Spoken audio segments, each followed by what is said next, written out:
अब देखिए जो मैंने आपको एंट्रीज बताई उन एंट्रीज से रिलेटेड जो क्वेश्चन है वो किस तरीके से किया जाएगा। इलस्ट्रेशन नंबर 15 है। अनिल, मानवी और पायल ये दो पार्टनर्स थे जो अपने प्रॉफिट को 5:3:2 में शेयर करते थे। इनकी एक बैलेंस शीट थी जो यहाँ पे दे रखी है। लायबिलिटी साइड में कैपिटल दे रखी है तीनों की। अनिल की 3,50,000, मानवी की 2,50,000, पायल की 3 lakh. Total capital 9 lakh. General reserve दे रखा है 20,000 रुपीज़ का। वर्कमैन कंपनसेशन रिजर्व दे रखा है 30,000 का। क्रेडिटर दे रखे हैं 50,000 रुपीज़ के। असेट्स में बिल्डिंग दे रखी है 260 की, मशीनरी 3,50,000 की, स्टॉक 90 का, BR 70 के, डेटर 1 लाख का, कैश इन हैंड 25,000 और बैंक का बैलेंस 1,05,000। टोटल है बैलेंस शीट का 10 लाख रुपीज़। अब कह रहा है कि पार्टनर्स अपने पुराने प्रॉफिट शेयरिंग रेशियो 5:3 को चेंज करके 2:1 करना चाहते हैं और उसके केस में ये हमारे यहाँ एंट्रीज हमें रिकॉर्ड करनी है। लैंड और बिल्डिंग की वैल्यू 10% एप्रिशिएट हो गई। एप्रिशिएट मीन्स इंक्रीज हो गई, बढ़ गई, बाय मतलब 10% से बढ़ी। मशीनरी की वैल्यू रिड्यूस हो गई 15% से, मतलब कम हो गई 15%। स्टॉक भी इंक्रीज टू 1 लाख। अब ध्यान रखिएगा ये भी इंक्रीज हो रहा है बाय 10% और ये इंक्रीज टू 1 लाख। बाय और टू में डिफरेंस ये होता है, बाय का मतलब होता है कि इतने से बढ़ी और टू का मतलब होता है इतने तक बढ़ी। यानी जैसे स्टॉक की वैल्यू आप यहां देखिए कितने की है, 90,000 की, और अब कितने की हो गई, 1 लाख की। तो यानी 10,000 रुपीज इंक्रीज हुई। जबकि यहां पे जो बाय वर्ड है मतलब इतने परसेंट से इंक्रीज हुई। Provision for doubtful debt create करना है 5% डेटर्स पर। Provision for doubtful debt create करने का मतलब है कि डेटर की वैल्यू कम हो जाएगी। बैड डेट का मतलब है एक तरीके से। क्रेडिटर 5,000 के अब क्लेम नहीं होंगे, वो कम करने हैं, मतलब क्रेडिटर का पेमेंट हमें नहीं करना होगा, यानी अब इसे कम करना है।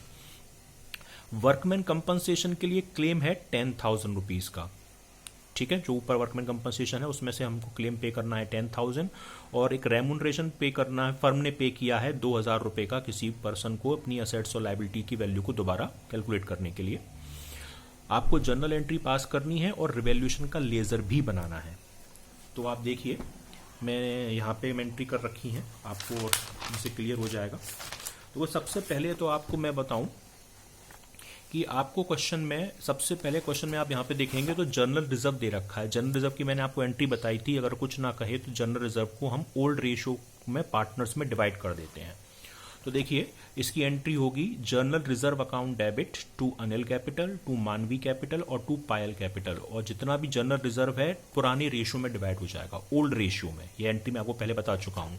तो जनरल रिजर्व कितने का है हमारा, 20,000 रुपीज़ का। तो 20,000 रुपीज़ को हम इनके अनिल और मानवी और पायल के पुराने रेशियो में डिवाइड करेंगे 5:2 में। तो 10,000 अनिल, 6,000 मानवी और पायल के में 4,000 रुपीज़ आ जाएगा।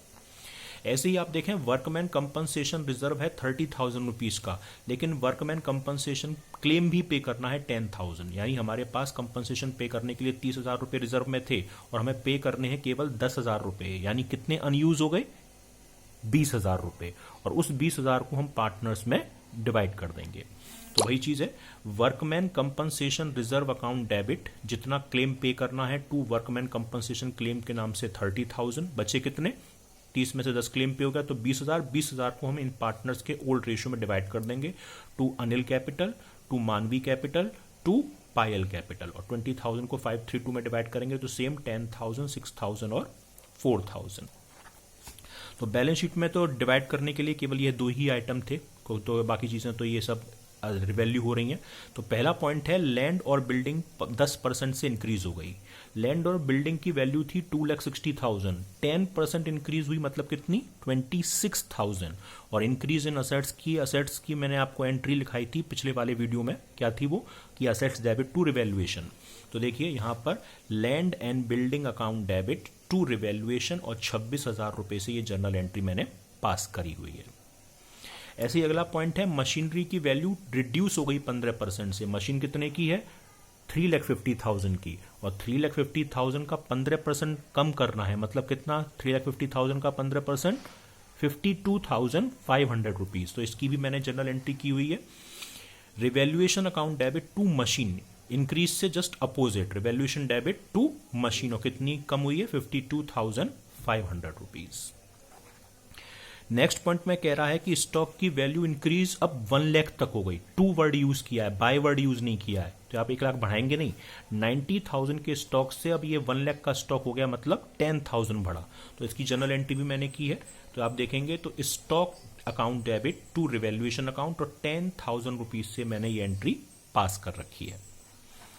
अब नेक्स्ट पॉइंट है प्रोविजन क्रिएट करना है डेटर्स पर 5%, यानी डेटर की वैल्यू को 5% से कम करना है। डेटर्स आपको यहाँ दे रखे हैं 1 लाख के। 1 लाख का अगर आप 5% कैलकुलेट करेंगे तो 5,000 रुपये आएगा। तो 1 लाख का 5% कितना हो गया, 5,000। और असेट्स की वैल्यू कम हो रही है, यानी प्रोविजन बनाने का मतलब है कि असेट्स कम हो रही है। तो हम इसकी एंट्री करेंगे revaluation account debit to provision for doubtful डेब्ट या बैड डेब्ट 5,000, जो हमने 1 लाख का 5% कैलकुलेट किया है। अब नेक्स्ट पॉइंट में कह रहा है कि 5,000 के क्रेडिटर्स अब हमें कम करने, क्योंकि इन्हें पे नहीं करना पड़ेगा। क्रेडिटर पे नहीं करने मतलब कम करने, मतलब लायबिलिटी कम हो रही है। क्रेडिटर्स ऊपर देखिए 50,000 के हैं, अब हमें 5,000 से कम करने हैं, तो यानी लायबिलिटी कम होने की एंट्री क्या होती है, उसकी एंट्री होती है revaluation account debit to liability. तो देखिए मैंने यहाँ एंट्री कर रखी है creditors account debit to revaluation, sorry creditor account debit to liability की वैल्यू कम होने की, सॉरी मैं उल्टा बोल गया कि लायबिलिटी डेबिट टू रिवैल्यूएशन होती है, तो creditor debit to revaluation 5,000 rupees से हमने ये कम कर रखी है। अब लास्ट पॉइंट में कह रहा है कि रिवैल्यूएशन के एक्सपेंसेस 2,000 रुपये फर्म ने पे कर दिए, जो असेट्स और लायबिलिटी की वैल्यू में चेंजेस आए बाहर वाले को हमने पे कर दिए।